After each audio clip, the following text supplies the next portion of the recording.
We're here today with Dr. Allegra Hart. My name is Suzanne Glover, and as you know, I am the founder of Effective Positive Thinking. And today we're going to be interviewing Dr. Allegra Hart, who is a naturopathic physician, author, and teacher. Her passion is helping you rebuild your health from the inside out. She specializes in taking you on a journey through self-care and nourishment through optimum health, empowering you with greater self-awareness, more energy, better digestion, better mood, less pain, and easier ability to be flexible with stressful situations. We're going to take the next steps towards optimum health today with Dr. Allegra Hart, and we're going to talk about her online course and how we can find out more about self-care. Welcome, Allegra. How are you doing? Thank you. I'm doing really well, Suzanne. How are you? I'm really good. And I'm really excited to talk to you because my audience with Effective Positive Thinking, part of what I feel is very important in maintaining a mood is taking care of yourself. Yes. And so you can do all sorts of positive thinking, but if you don't have the basis of health, I find my mood just goes right down the tubes. How about you?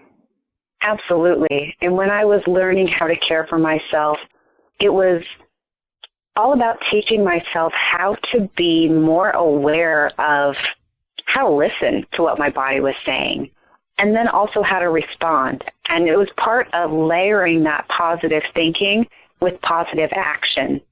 And so I would learn how to take little steps in caring for myself at a deeper level, one little breath or step at a time.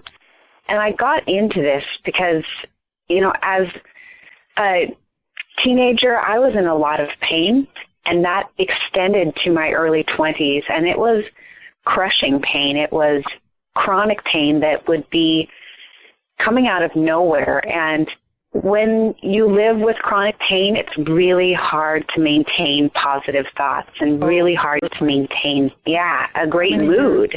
How many years were you going with this? Oh, this was probably about 10 years, and it was just getting worse. Wow, and you were very young. Yeah, and so I thought, this must be, how it is. And if this is just progressively getting worse, what do I have to look forward to? This is not enjoyable on any level. So is that why you decided to become a naturopathic physician, or was there something else? That was definitely part of the groundwork, because in conventional medicine, the options that I were given were, here, take this hormone for the rest of your life. Yes. And I, when I was very young, I took that option, and that was what I understood as being my only option. And then as I got older and started to learn more about things like herbs, simple stuff like chamomile and ginger and things that were in my cabinet as I was learning to cook, I began to understand that we have more tools than I had been led to believe. Mm-hmm. And they're right in the cabinet. Yes, exactly. Tons of them were in my cabinet. I was learning how to use them, and I was beginning to feel a little better. And as I began to learn different ways to care for myself through eating better, through meditation and yoga, and building those foundations to allow me to think more positively, I began to realize that my horizons were a lot more broad than I ever expected. Mm-hmm. Mm-hmm. So this was a real awakening for you. Absolutely. And pushed you into a direction, pushed you into a direction that was really healthy. Because you had this crisis, it pushed you into a place that you had to do something about it. It did, I had to make a choice. Am I going to sit here in pain and misery for the rest of my life, or am I going to pick myself up and take little baby steps to get to someplace that was better? And in the beginning, I didn't know what that was or where that was, but I knew that it was anywhere other than where I was at the moment. Yes, and that's so important, because when I write articles and talk to people about positive thinking, a lot of people say, I'm going to do an affirmation, and I'm going to do an affirmation for $1 million. So many people I've counseled, I've said, back up. Have you ever made $1 million before? You don't know what that feels like. You have to take a baby step, and baby affirmations start the way there. if you've ever made $1,000 in a month, you need to start visualizing $1,000. If you made $5,000 or $10,000 a month, you start visualizing something you've made, before. So baby steps. Absolutely. I've worked with many women, specifically women, who have used those affirmations, and they were pulling out the I love myself affirmation, and they didn't believe it. Yeah. It was too big for them because they had never felt that. Yes. So how do you start?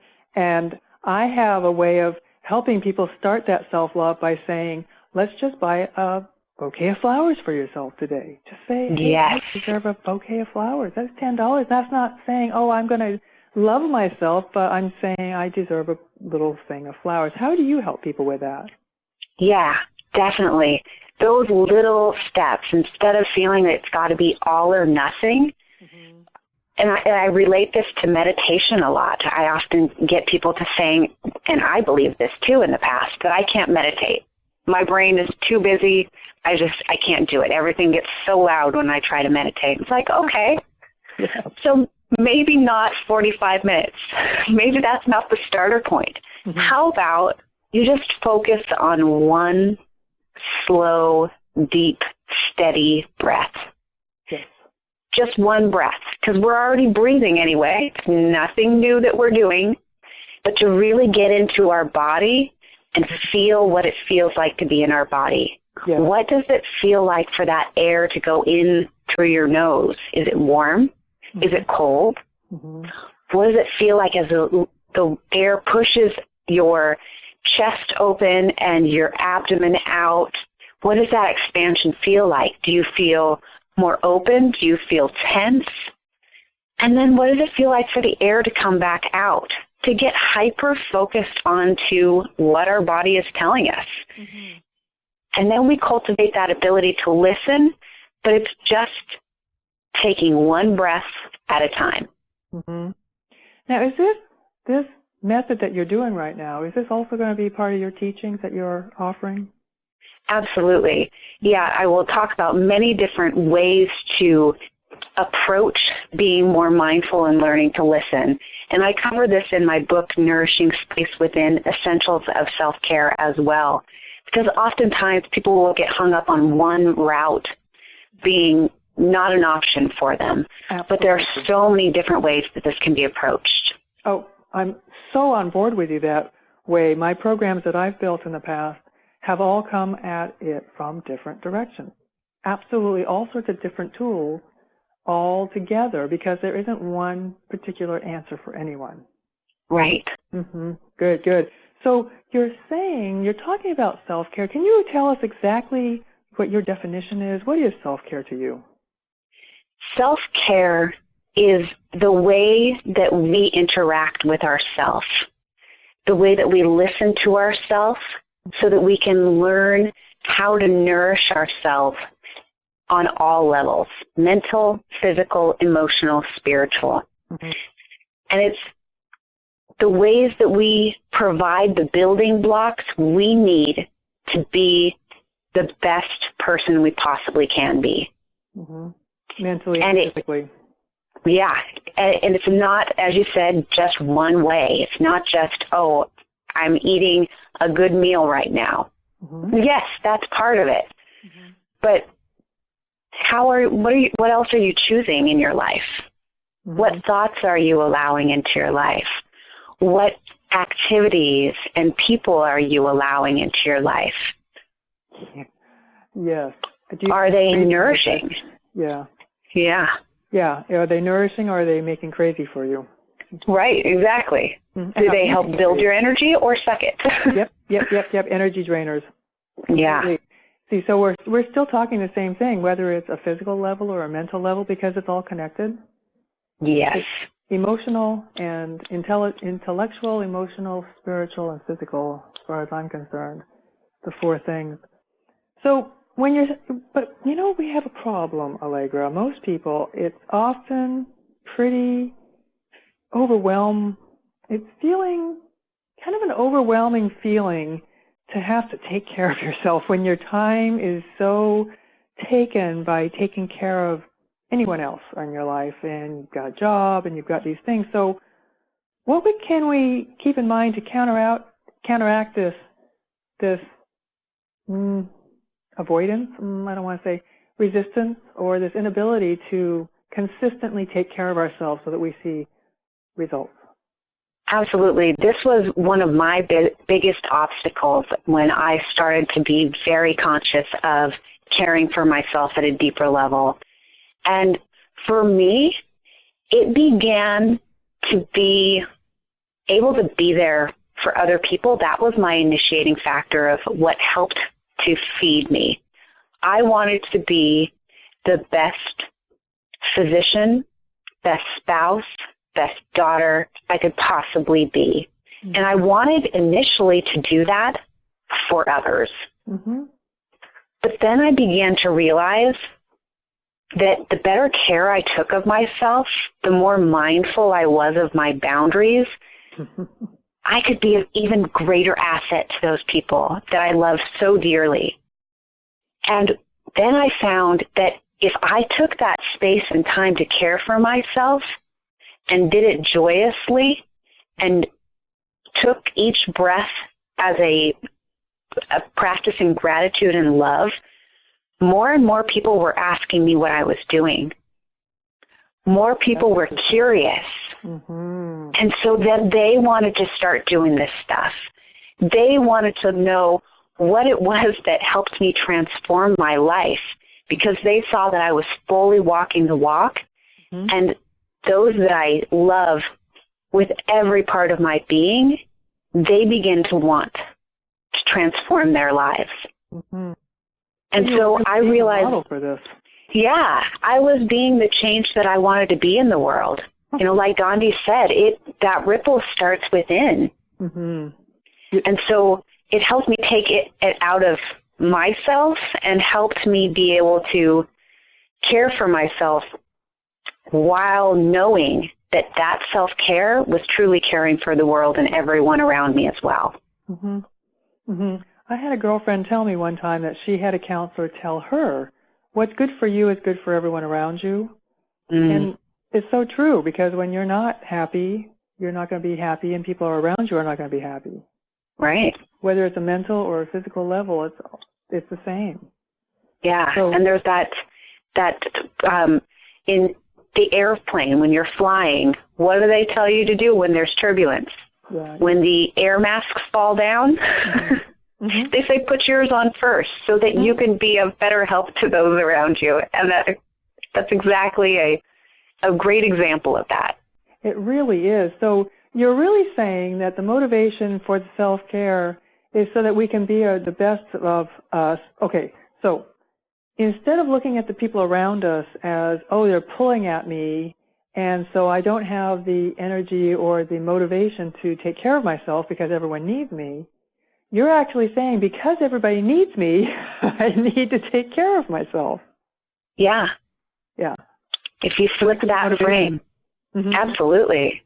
And the funny thing happened while I was taking care of myself, when it started to be a better asset for other people, then I began to realize, you know what? I'm completely worth this care. Mm-hmm. Mm-hmm. But it didn't start out that way.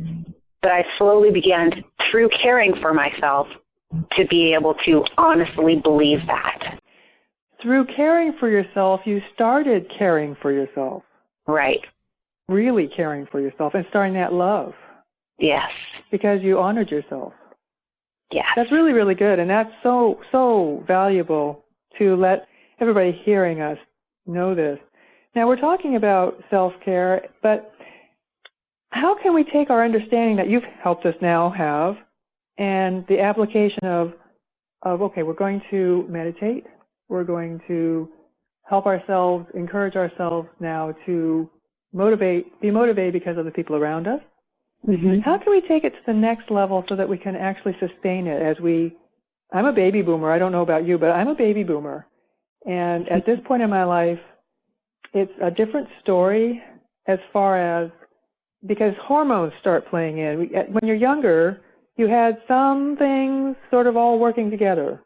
Mm-hmm. But then when you hit that menopause, that big M word, you start having changes. Have you dealt with how your self-care goes into the menopause stage? Because I've dealt with many women who didn't make it through menopause. I mean, not many who didn't make it, but many people who went through it. And then some of them, I've had friends actually commit suicide because they don't make it through the hormonal changes. Do you have anything to say about that? Absolutely. Those transitions in our life are powerful. And we're often taught that it's supposed to be tumultuous. And so we're not given the support to really understand that this is one of the transitions in life that is a mandatory thing for optimizing our ability to connect with ourselves and beyond at a deeper level. And one of the things that we need to be aware of, if it's a traumatic experience for you, if the night sweats, hot flashes, mood swings are really being damaging and interrupting your life at a deep level, that is a huge flag that your hormones are out of balance. And the good news is you can nourish and feed your hormones at any age. It's never too late to begin feeding and nourishing your body. Mm-hmm. Now, I'm going to interrupt you for a minute. I don't want to lose our male men who are listening to us today. I had a friend, my husband's friend had a wife, and his wife committed suicide because not because he didn't know, but he didn't know what to do to help her. Oh, I'm so sorry to hear that. So is there something also that we can do as women, but is there something also that men can do to help the women in their lives go through this? You see how it's a two-edged sword here? Yeah, absolutely. We are all connected, and gender is not a divider.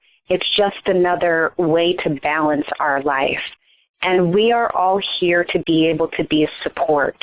When someone that we know and love is going through a difficult time, really acknowledging where they're at and how they're feeling and being there to listen to them is a huge, huge benefit.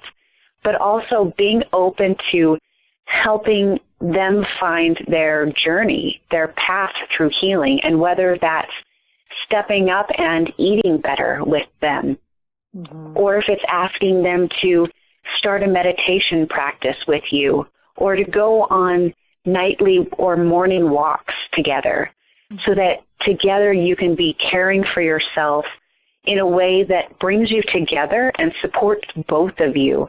That really goes a long way into feeling connected in a time that can be very isolating for some people. So really the companionship and the compassion is what, not only for us women, to have compassion for what we're going through, to have the companionship for self-caring, even though it's difficult at the time. Any time of life is difficult to take care of yourself when you're not used to it. Yes. It becomes a habit. But also for the man, just to have some compassion, even though he doesn't understand what's going on, have some compassion and be that companion to her to just help her walk through this. Like she's walking through the valley of death right now, and he's just holding her hand. Yeah. And having your hand held when you're walking through darkness, that is a layer of support that is incredibly helpful and seemingly such a small thing, but it's not when you're in that darkness. So let's lift it up for just a second, Allegra. Some people might be not at the point where their hormones are going nuts, but they still would like to have that compassion and that companionship from whether it's a man or a woman. Maybe a man is starting to have some self-care issues about not feeling like he's worth it or not feeling like he can, or a woman is feeling that. Maybe they're in their 25, 30 years old. They could also be applying these methods. Absolutely. Nourishing themselves through these relationships. Yes. Do you have any advice on how any of your patients or you have addressed this in the past? Yes. So I work a lot with food. And so I kind of go back to those building blocks. And when I say building blocks, I'm talking about the nutrients that we put into our body, the thoughts we allow into our mind, and the activities that we allow into our day as well. And when we're talking about hormone balance, we need to make sure that we are including plenty of good, nourishing fat in our diet. And there's a lot of, well, a societal brainwashing, if you will, saying that the fats are something that we need to limit in our diet to be healthy. Mm-hmm. But that has been a huge problem that has led to major hormonal imbalances. I believe that it plays a role in osteoporosis being such a prominent issue as well. Because if we don't have our fat-soluble vitamins that come along with the fat, we don't utilize our nutrients as well. And our immune system doesn't work as well. And then our metabolism begins to slow down because we don't have the building blocks we need to run it properly. Which the building block, I'm sure you know this, but our audience might not, the building block to a healthy hormonal system is cholesterol. It's at the top of the chart. Absolutely. Now, I know we can't see what I'm drawing out with my hands, but at the very top of the chart, there's cholesterol, and then it goes into progesterone and estrogen and adrenal. I mean, there's fat. Right? Yes. Yes. The backbone of every single hormone is cholesterol. And I am so on board with you on that. I know a lot of people say, oh, no, I can't have any fat. I eat butter. Butter. Great. It's great for, I'm not, we're not giving medical advice here, anyone, but nope.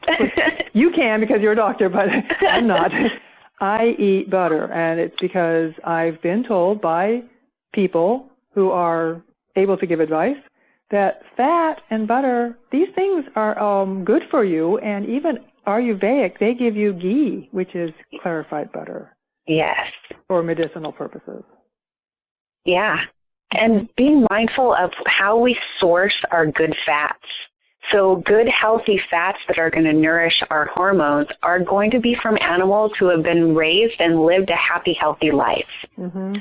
They have been able to play outside and breathe fresh air and choose their foods. That is the most optimal because they're going to have the higher levels of vitamin D, vitamin A, omega-3s, which all nourish and feed your metabolism and your hormones and your immune system all in one go. And we need to have that blanket support instead of getting hyper-focused on just one thing, understanding that those high-quality fats bring with them a whole host of supporting nutrients. Like coconut oil. Yeah, absolutely. Avocados, Mm-hmm. So many layers of that. And eggs can be very nourishing if you can break them down. Same with dairy. If that's something that you can break down in your body, then that can be a fabulous healthy fat for you. Mm-hmm. So, Allegra, we're getting close to the end here, and I want our audience to know, again, this is Dr. Allegra Hart. She is in the state of Washington. She has a website that I'm going to give you right now, just so that we are not going to sign off yet, but I want to give this information out so that everybody knows who Allegra is, and that if you want to reach out to her for more questions or answers, you can reach out to her at natureaclinic.com. That's NATURAE clinic, CLINIC.com. And Allegra, can you tell us what you're doing next on your website? And you're going to be bringing out a product pretty soon that's addressing everything that we've spoken about this during this time here. You want to tell me a little bit about what's happening in January? Absolutely. So in this last June, I wrote a book called Nourishing Space Within: Essentials of Self-Care. And it creates the framework of different ways that we can nourish and feed our mind, body, and spirit. And I decided that having another level of integrating this information, having a place where you could repeat and go deeper on the topics that I teach in my book would be a really beneficial way to create that momentum for helping to build that self-care at a deeper level.